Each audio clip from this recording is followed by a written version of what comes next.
I am Precious Mzea Sakaleji. Welcome to Camnet TV Main News. The headlines. Government aids to abolish rental income tax. Vice President MUTALE NALUMANGO justifies investigations on the former First Lady. LEVY MWANAWASA medical students protest against the tax. And in international news, Angola's former President EDUARDO de SANTOS died aged 86. And in sports, community basketball lads demand for recreational sports facility. Details coming through after this commercial.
And other main news in detail.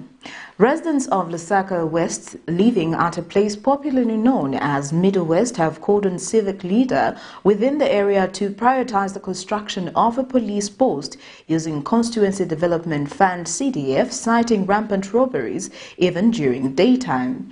In an interview with Camnet News, the residents explained that the nearest police post from their areas is in Zingalume compound, which is more than an hour away on foot. They explained that criminals have taken advantage of the situation by conducting various crimes, making the neighborhood unsafe.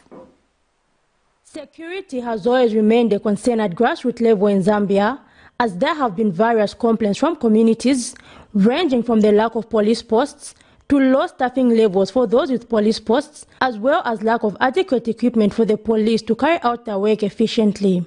The situation on the ground has always been seen as a deterrent to achieving United Nations Sustainable Development Goal number 16 by 2030, which borders on security at all levels, among other things. Residents of Lusaka West, in an area popularly known as Midwest, have therefore called for the construction of a police post in the area using Constituency Development Fund CDF, stating that this should be done urgently as the area is unsafe due to the lack of a police post. The residents voiced out their concerns in interviews with Camnet News. In case of emergency, kulibe kotabira pafupi kuto maybe ni usiku, bamishitani ataki, kulibe kotabira polisi iliko nearby. Iche kutali kuzingalume, and then uku Quackmans. Ndika mene wantu wangatabira mandi it's far. Ngamuli ataki, sibanga bwede bakutandizeni fasi, ni kutali. Uno tufuna polisi. Kuno, there's no police, so there are so many junks in this way. But what I can say that we need security as well. They have described the chaotic situation in the area due to a lack of police posts, including daylight robberies. Self-defense. Cause kuno na mfawakawala la bapaka nangu na mzua kuno wakuba. Nangu so ngati babaika wiring upeza meter box wachosa mantambo. Nje situation manja pa yawe yankala common. Wachosa mantambo anengu beko noza peleka issue. Since mnamugwire muntu na polisi likutari. While many communities have formed groups such as neighborhood watch initiatives, it has always been noted that these are not adequate, as these people lack the necessary skills in comparison to the police. Calls are for the Ministry of Home Affairs and Internal Security to quickly look at the situation on the ground and ensure that security is enhanced. Zipora Mshala, Camnet News, Lusaka. A 24-year-old medical student at LEVY MWANAWASA Medical University has been stabbed on the head by a non-criminals in Lusaka's PHI area. According to the victim, ANGOLA'S says the incident happened in the early hours of 7th July 2022 on his way to the institution from his boarding house. This move has prompted the students at the university to protest. A picture tells 1,000 words. This here might look like a normal gathering, whilst it's not. It is a peaceful protest from students at LEVY MWANAWASA Medical University. The students are demanding that the government should construct adequate hostels and strengthen security at the institution as they fear to be attacked by unknown criminals. The protest is as a result of a case where a 24-year-old student identified as Andrew Kabangola was stabbed by 3 unknown criminals in the early hours of 8 July 2022. They came forward to me, then one of the guy hit me the boot on the head and they got my phone. That is when they ran away.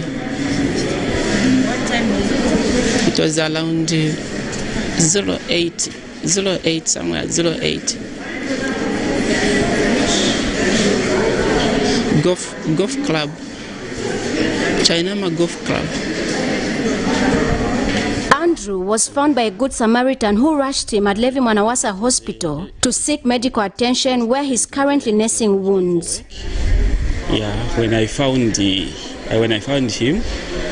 at Chinama Golf Club when he was attacked by 3 guys and they took away with a phone, his smartphone. Yeah.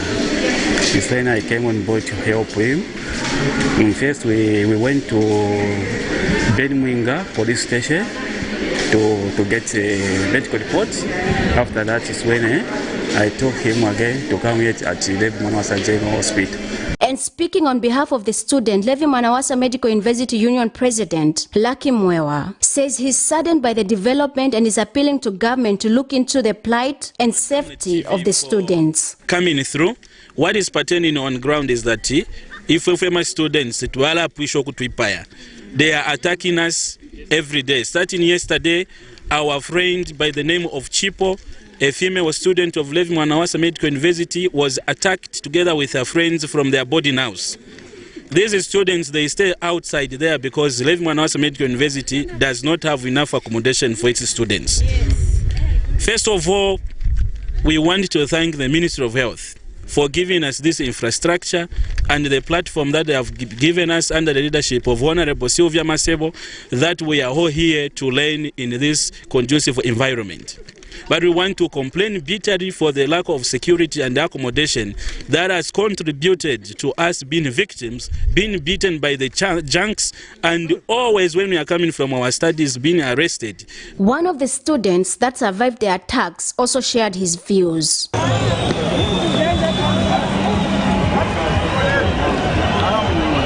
Also shared his views.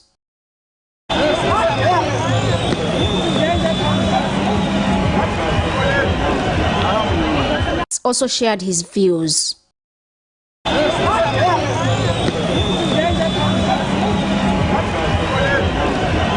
plea is that we need hostels. We are not safe where we're coming from. Sometimes our classes end at 18 and we're in constant fear of being attacked. Blessings Chakwila, Camnet News, Lusaka.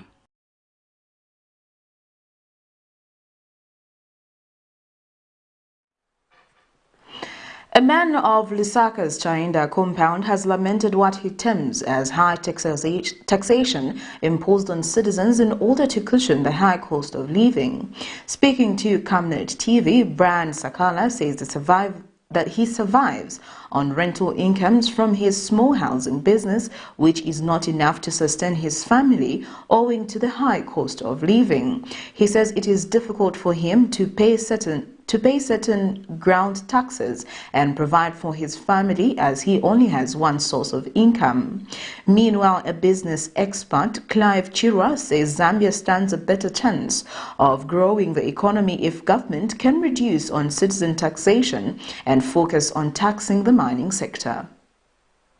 The rising cost of living has put many families across the country at a disadvantage, as many are failing to meet their daily expenses. One such a family is for Brian Sakala, 49, of Lusaka's Chainda compound, who laments that life has become unbearable as more and more prices of commodities keep scaling up. In an interview with Camnet News, he says it has become a daily challenge for him to meet his expenses. He says with the high cost of living, government should consider reducing the number of taxes imposed on citizens as a measure to cushion the high cost of living for many people in this compound. Ma ground rentals ndalipira kwati nishinga kali yakolo muri ne fukwa cha 50 ngwe mwana basi so it is too difficult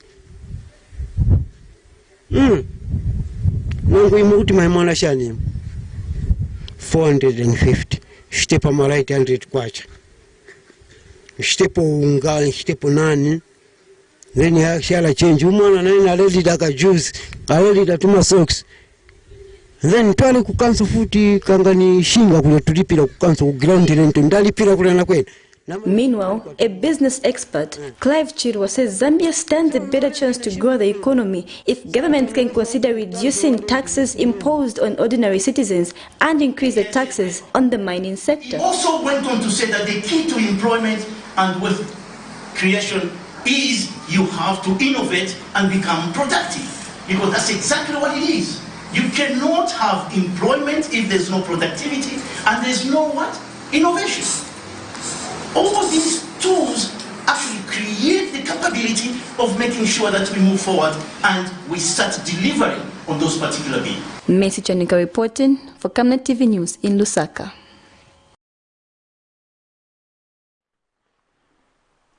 An economist, Chibamba Kanyama, has urged Zambian business communities to take advantage of the African Union media meeting slated for 14th to the 17th of July 2022.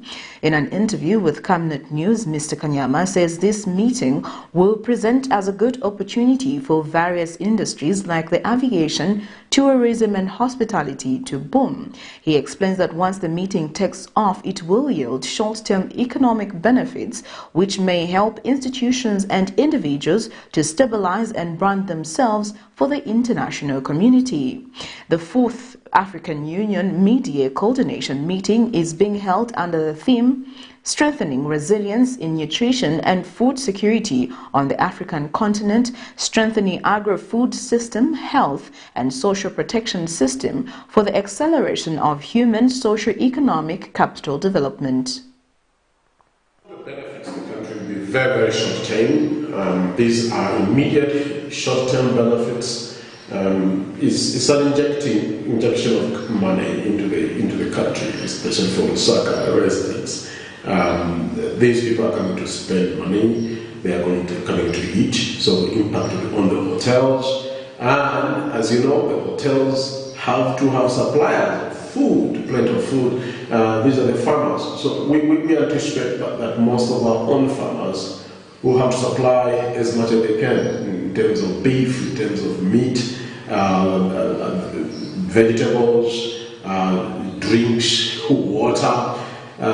This immediately triggers other things because when you have had suppressed economy in terms of economic growth, you just need one activity, one significant activity that one impacts on the supply chain and also impacts on the currency, your own kwacha, and I see that the benefit will be significant in that area. You also talk about the transport sector because they have to travel around, the taxis, the buses. Buses will not really be about the people coming from those countries and riding on our buses. It will be because a lot of our own people will be selling merchandise around the center. They will be selling souvenirs and all these crafts that they are making for the tourists. They have to travel from Chawama, from A political activist, Dante Saunders, has urged civil society to actively push for a bill that will compel all political parties to reveal their sources of funding.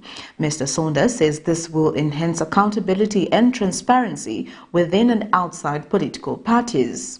The political activist also notes that it is possible for political parties to get funding from controversial groupings such as terrorists or drug barons, among other similar groups, who will try to push for their ideologies once the party they are funding is in power. Stakeholders have been calling for a political party bill from as far back as 2017, which will, among other things, compel all political parties to reveal their sources of funding. Political parties play an important role in a multi-party democracy as they ensure that democracy continues to thrive and is not suffocated. Maintaining a political party is, however, not an easy task, as a lot of money is needed for various activities. This is where non-governmental organizations, mainly from the international community, have come on board to fund political parties. These, however, often come with terms and conditions of what ideologies should be put in place should that political party win. Zambia, however, has no law which compels political parties to review their sources of funding, and this has seen political parties like the former ruling Patriotic Front PF bemoaning political persecution when being questioned about the source of the party's funding when in power. Former PF Secretary General Davis Mwila, during a recent appearance at the Drug Enforcement Commission DEC, where he was being questioned concerning properties in his possession suspected to be proceeds of crime, alleged persecution of the former ruling party, stating that no other political party was being questioned. Because as a political party, we are not obliged. They can go to heaven, wherever they will go, will not disclose. Because this is abuse of the law. Are they investigating UPND, where they got the money, where they got the vehicles? Are they investigating Socialist Party? So they are contradicting themselves. So it will not go anywhere. In an interview, political activist Mr. Dante Saunders says there is urgent need for a political party bill before the country's next general elections in 2026. They're doing that now in South Africa as well. It is important in South Africa and if it's important in South Africa, I think it's also vitally important here in Zambia. Although I can see it might cause a little bit of disturbance, it means that only those people who have a lot of money will be in a position to run political parties, and those people that mean well for the people of this country are usually the people that don't have money. So how do you expect them to succeed, you know, in getting funds from well-wishers if they are not known and things like that? But it's an issue that can be debated, you know, in Parliament and indeed also with the people through by way of referendum. The political activist explains that while the existence of various political parties is embraced, Zambia's basic ideologies should also be protected.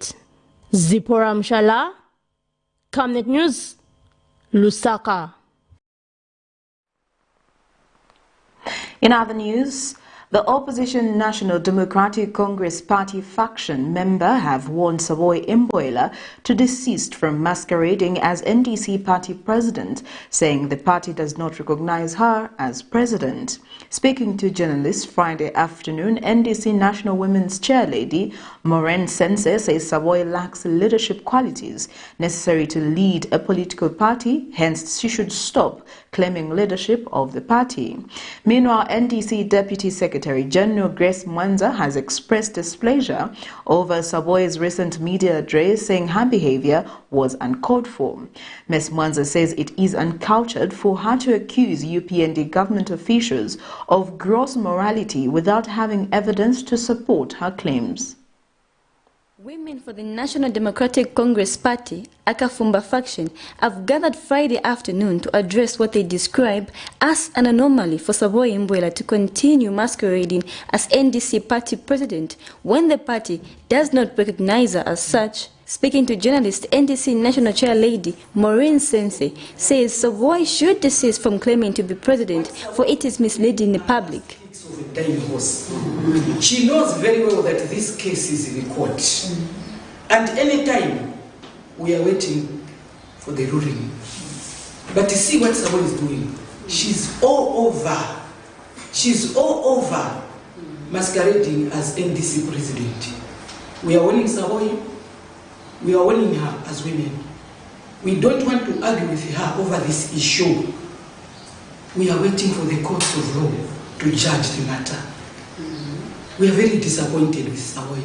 Speaking at the same event, NDC Deputy Secretary General Grace Mwanza has expressed displeasure over the remarks that Savoy Imbwela made when she addressed the media on Tuesday, saying it was uncultured for her to claim that the UPND government officials are of a gross morality. Savoy has been acting alone. There's no leader who can be able to work alone. Every leader has subjects under them. But look at the way Savoy is misbehaving. She's all by herself. She's all over. And her speeches are not even worth listening to. As a woman's lobby chairperson, she's supposed to be a guide to the many women, more especially the young ones that are the upcoming politicians. She is a big discouragement and a disgrace to the nation. As an elderly person, Savoy is not supposed to be discussing sexual matters that are happening at the hotel. It's for this reason that we come here as women of NDC who have partnered with UPND. We are in an alliance. We are not in an alliance for the jobs. We are there to give checks and balances. Mercy Chanika reporting for Camnet TV News in Lusaka.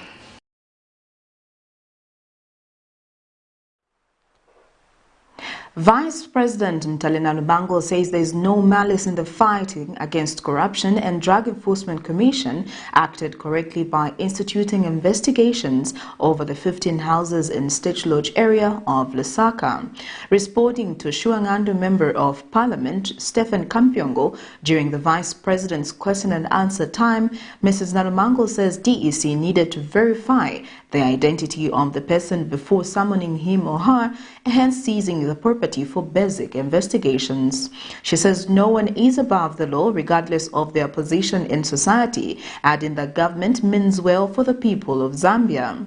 Earlier last week, the Drug Enforcement Commission under its money laundering unit seized 15 flats suspected to be proceeds of crime belonging to a woman named Esther Nyawa Tembo.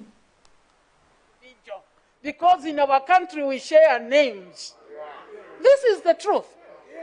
And now that you know, then you start dealing with the matter. You don't have to. If they said as vanished, I'm not aware. But there is nothing like vanishing. Nobody can vanish. You are in the country, you'll be found. And for them to say that, it's because they knew the person who is the rightful owner, not of the name, but of the property. Not of the name, because there are other people with the same names. Let us not say, is it an intention to reach who? No, nobody is targeting anybody. Not by intention. Oh yes, that is true. Nobody, Madam Speaker, is targeting anybody. Nobody will come and just create, for example, something and say, Chirangwa, you are the one. You will prove yourself. Honorable member for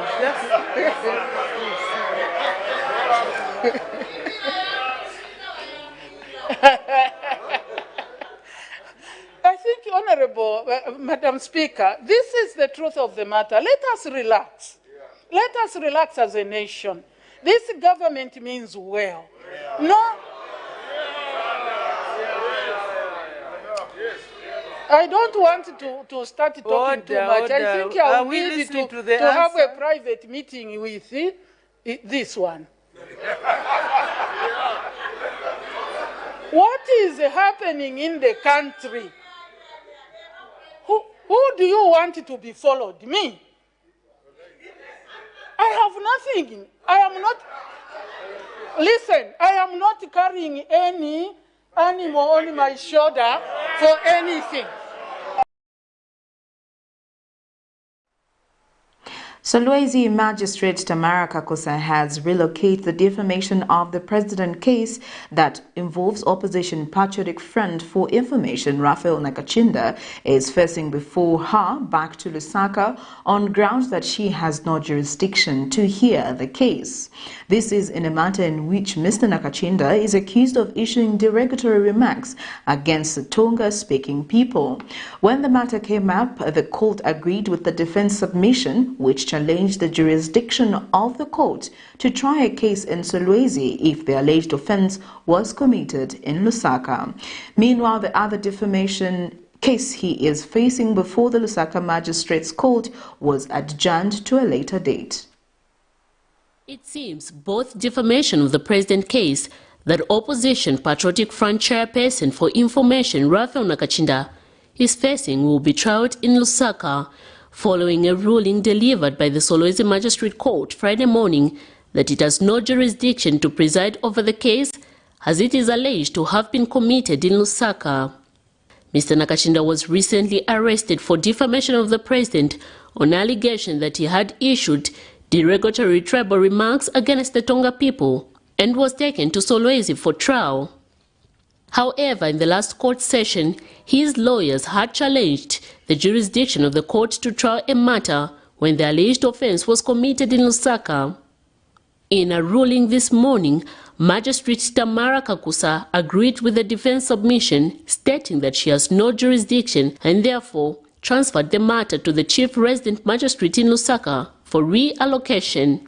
Meanwhile, Mr. Nakachinda was supposed to appear before Lusaka Magistrate Jennifer Wadia this morning for another defamation of the president case. Apparently, he was unable to do so due to the fact that he was before the Solwezi subordinate court. The defamation case before the Lusaka's Magistrate Court, the outspoken politician is facing is said to have alleged that Republican President Hakainde Hichilema was summoning judges at his private residence, intimidating and coercing them to frustrate Patriotic Front party legal battles, an allegation which he has denied. He is expected to appear before Magistrate Walia soon, where trial has even commenced, with one witness already on stand. Miriam Kaimba, reporting for Camnet TV News.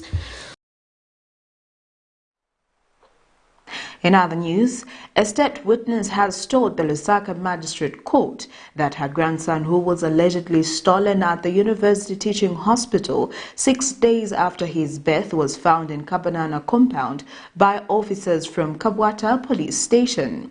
Testifying in a matter in which 28-year-old judiciary officer Precious Nkunika and 4 UTH employees are accused of stealing a 6-day baby, Elina Lungu, 48, admit, narrated before Magistrate Crispin Hamampungani that she got the shock of her life after she was informed that her grandson, whom she had been looking after at UTH, went missing without any trace.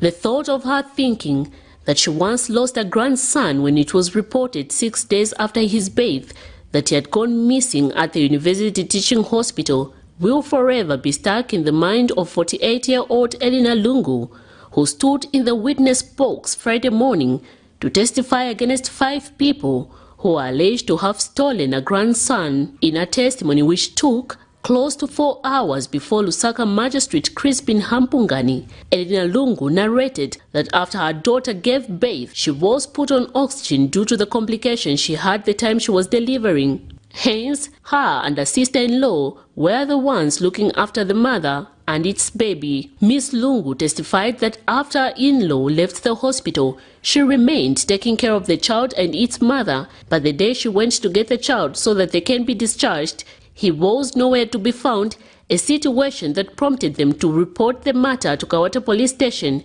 and UTH Police Post.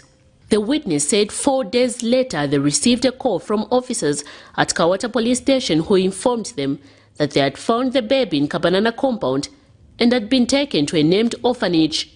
The witness could not help it but shed tears at one point as she further narrated how she had been spending sleepless nights because her daughter is still unwell and the stress of dealing with the court case.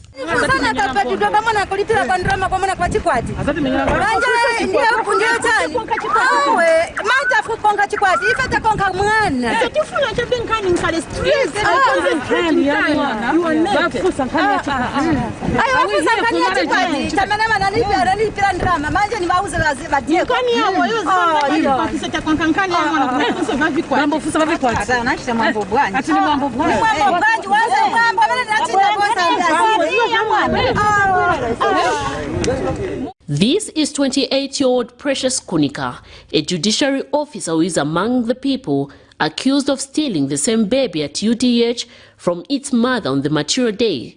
The day of the offense is alleged to have occurred. She has been jointly charged with 41-year-old Nelly Kasolo, a nutrition demonstrator at UTH, 37-year-old Emily Ho, also a nutrition demonstrator at UTH, 42-year-old Rebecca Mkandawire, a maid at UTH, and Grace Seseka with one count of theft contrary to Section 171A of the Penal Code, Chapter 87 of the Laws of Zambia. One of the accused persons, Grace Seseka, is also facing a charge of harboring a child, charges which they have all denied before court. According to a statement that the police had earlier issued before the case was taken to court, it is said that 2 weeks after Miss Precious Kunika, the judiciary officer delivered but unfortunately lost her child, a theft was staged to compensate for her loss. It is alleged that it was at this stage Miss Kunika was allegedly assisted to steal the said baby.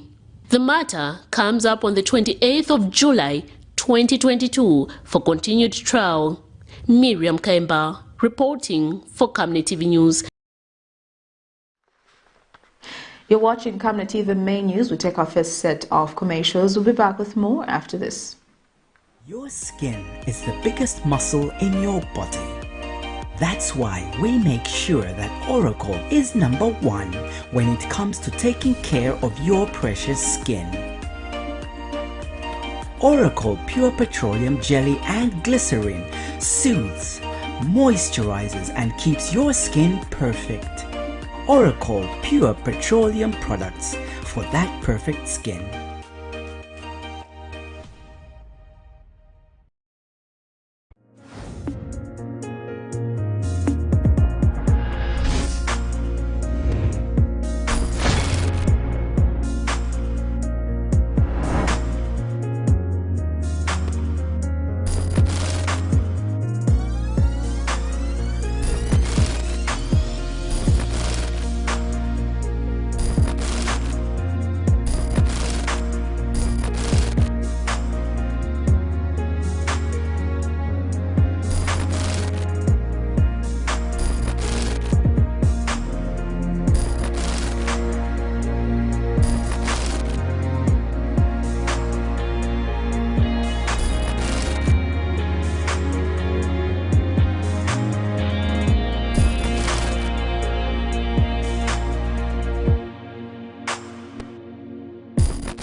Welcome back. We continue with the rest of the news. The Royal Court of Senior Chief Nsefu of the Kunda people of Mambwe in Eastern Province has set August 20th as the date for the Malaila traditional ceremony. The royal establishment has also announced this year for Golden Jubilee celebrations to mark the ascension of Chief Malama Chinkunto to the throne. Malambo Cultural and Development Association Mobilization Committee Chairperson Davis Mataka said in Lusaka that the Malaila ceremony, which has not been held for the past 2 years due to COVID pandemic fears and Ministry of Health restriction guidelines, will take place at Lubaneni in Mfuwe. Mr. Mataka said preparations for the festivities had started in earnest and called on all Kudas to come out in numbers to support their rich heritage. He said this year's carnival would afford revelers to appreciate the diverse culture of the people of the game-rich valley, which will be showcasing their diverse traditional uniqueness in a manner never seen before. And Secretary of the Chiefs Council Chief Njambe says the official festivities for the commemoration of the 50-year reign of Chief Malema will be held at his palace, approximately 60 kilometers from Fuwe. Details will be announced later. Northwestern Provincial Administration has pledged to continue marketing investment opportunities availed in the Northwestern Province. Principal Planner and Investment Coordinator for Northwestern Province, Christopher Walia, says the investment opportunities available in the province are being marketed for investment. Mr. Walia was speaking to NAIS after successful participating at the just-ended Zambia International Trade Fair with well-packaged investment in dollar. And after visiting the Northwestern Provincial Administration stand, Central Province Permanent Secretary Milna Mwanakampwe promised to closely collaborate with Northwestern Province Administration to enhance tourism circuit between the two provinces. It has continued to attract more potential investors as your premier investments destination. Northwestern Province is poised for greatness as an attraction for investment in agriculture, mining, energy, manufacturing, tourism and trade gateways. No wonder provincial administration exhibited at the just-ended Zambia International Trade Fair with a call to market the rich province. The Republican President, Mr. Hakainde Hichilema, who was received by Northwestern Province Deputy Permanent Secretary, Naomi Mashimba, also visited the provincial stand and encouraged the provincial administration to produce more and promote value addition. Good things are doing. Manufacture more. Yes, that's the one. That's the manufacturing. As for provincial administration, the investment opportunities available in the province are being marketed for investment. Of course, the province has got international gateways into the Congo and Angola, with an estimated population of combined estimated population of 120 million people. That is about 8 times the population of Zambia. So potentially, Northwestern Province can actually export to 8 other countries the size of Zambia if the gates into Angola and the DRC are opened up. So in a nutshell, Northwestern Province desires that investments are brought in to be able to convey our potential into kinetic and then be able to deliver to our people. Central Province Permanent Secretary Milna Mwanakampwe, who visited Northwestern Provincial Administration stand, called on enhanced collaboration between the two provinces in promoting the tourism circuit. As Northwestern happens to be in the same tourism circuit corridor in Central Province, so we need to put our heads together and see how best we can run as a team. Actually, we don't need to run now, it must be a marathon, it must sprint.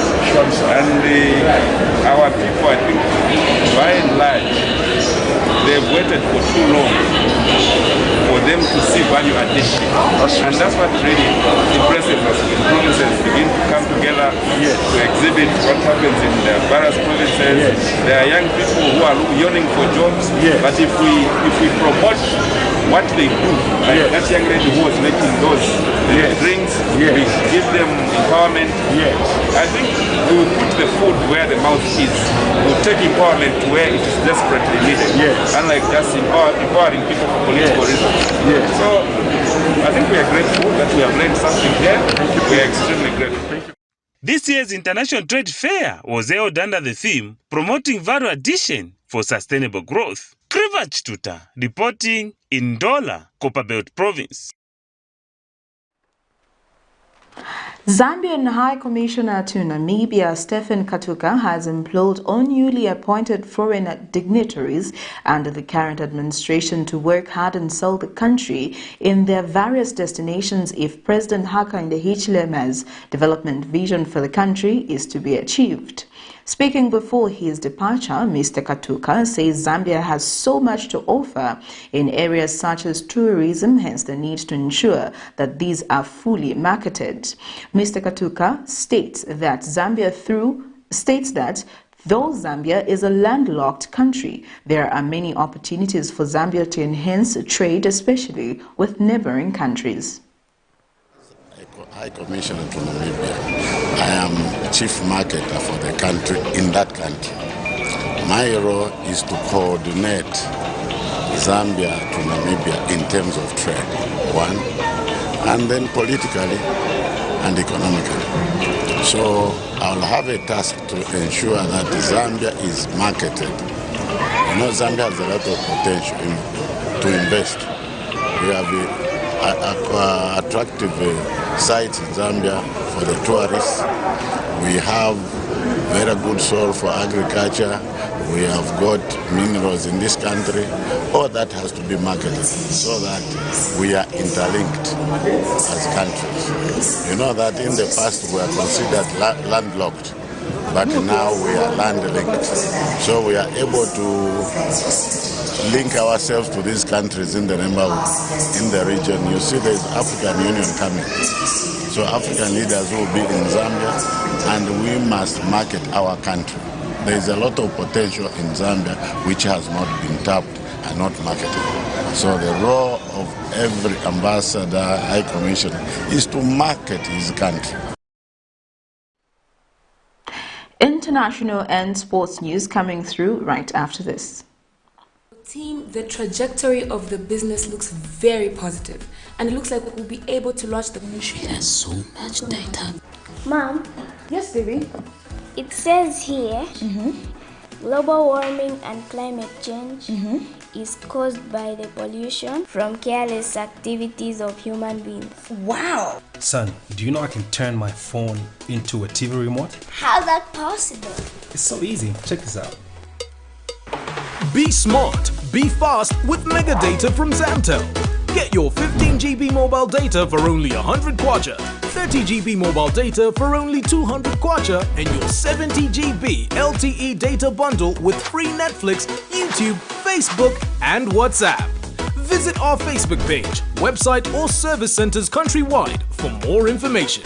Zantel, your digital lifestyle partner.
Thank you for staying with us. Now getting into our international item. Jose Eduardo dos Santos, who presided over Angola for 38 years, has died in Barcelona clinic where he had been hospitalized for 2 weeks due to cardiac arrest. Meanwhile, in Japan, former Prime Minister Shinzo Abe has died after he was shot during a campaign event in the city of Nara. Here's a roundup of international news. The legacy of Jose Eduardo dos Santos is not unanimous in Angola. While some consider the former head of state an architect of peace, others still hold him responsible for the state of poverty of many Angolans. This is the case of Graça Campos, a journalist and former director of the Angolan weekly Seminario ANGOLA'S. During his career, he faced several lawsuits, including jail time for investigating the ruling Dos Santos system. According to Campos, José Eduardo dos Santos left Angola a completely helpless country, dominated by destitution. A country that wasted all its chances of living happily and autonomously. Alves Antonio covered most of Eduardo dos Santos' presidential mandate for the national radio of Angola. 15 years on, he still has good memories of the time. Antonio believes that today Angola is at peace, and it's clear that former President José Eduardo dos Santos gave his contribution so that peace was achieved in the country in 2002. Dos Santos remained at the head of Angola for 37 years before ending his political career in 2018 at the age of 76. More people arrive at this sit-in in the northern part of Khartoum. It's now in its 5th day. Protesters here are demanding the military abandon politics after it took power last October. The army announced on Monday it was withdrawing from talks to form a transitional government to pave way for political parties to reach an agreement. But organizers of the sit-in, known as resistance committees, are continuing with their protests. We think the statement from the army is just a political process and a play with words. When we say we want them to return to the barracks, it's not just about them leaving politics. It's about the reform of the security sector, ensuring that their role is clearly defined and making sure that they don't have access to wealth that should be going into the government coffers. Bahri's sit-in is one of many such protests in Khartoum. They started after mass protests last month left 9 people dead and hundreds injured when security forces used tear gas and live ammunition to disperse demonstrations. Protesters here say the army's talk of withdrawal fails to meet their demands. We want to end the military rule because a lot of people are suffering. Since they took charge 3 years ago, nothing has changed. And even with the army saying it's withdrawing from talks, there's been no justice yet for the protesters killed, so we're not going anywhere. The talks were being facilitated by the UN, along with the African Union and the regional body IGAD. Following the army's withdrawal, the tripartite mechanism announced it was cancelling negotiations and will consult political parties and stakeholders on a new format to end Sudan's political crisis.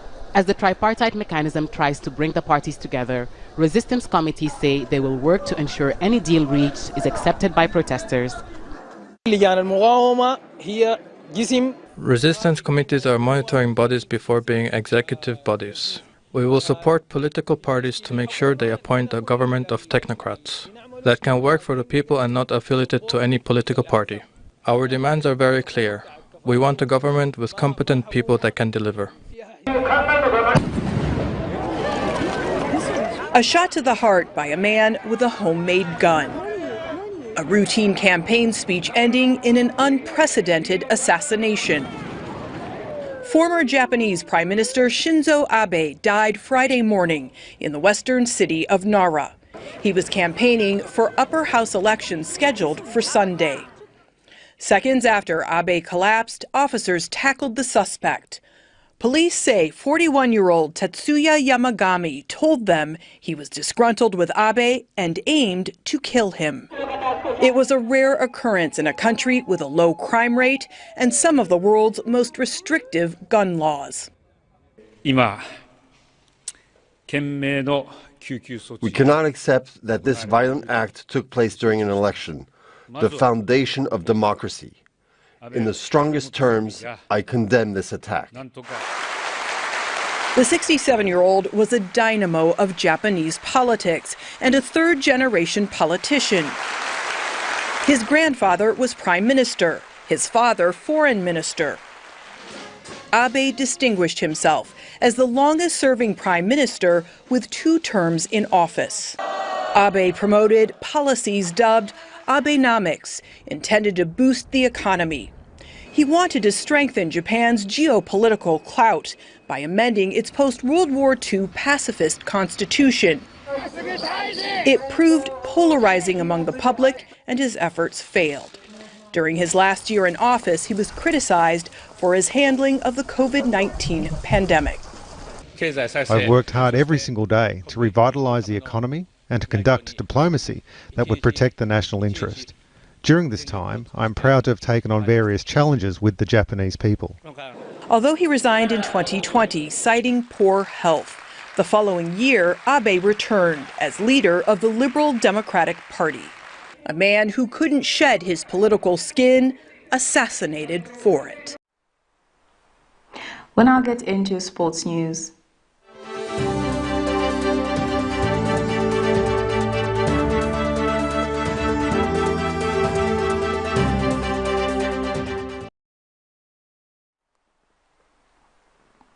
Some Lusaka youths in MUTALE area who play basketball are calling on government placing emphasis on grassroots sporting activities in various localities. In an interview with Camnet Sports, Emmanuel Likwanda says local youths, including himself, started the initiative of community basketball to help reduce the increasing illicit activities.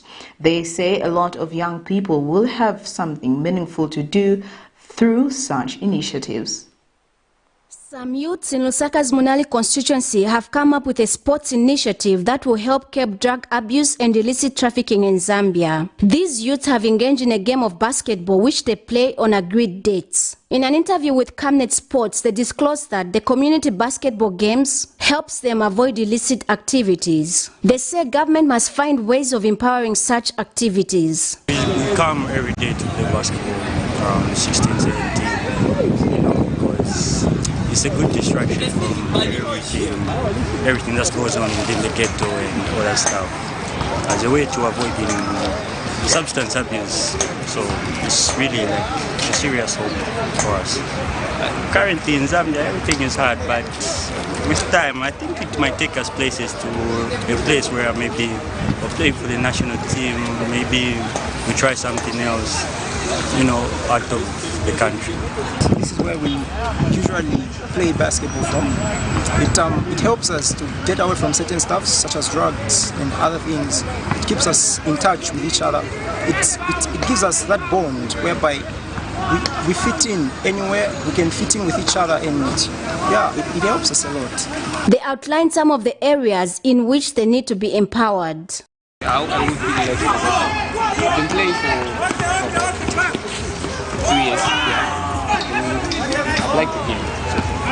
At first I started as only to try out and everything. Now that I played, I've gotten myself together with the game. I really love sponsorship.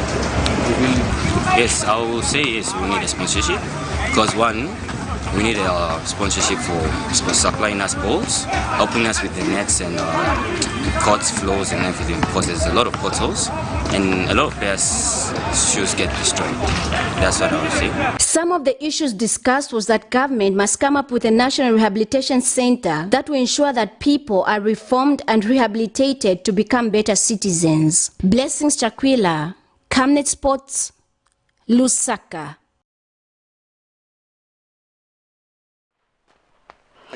Well, that sports item brings us to the end of Camnet TV main news, but before we go, here are the headlines once again.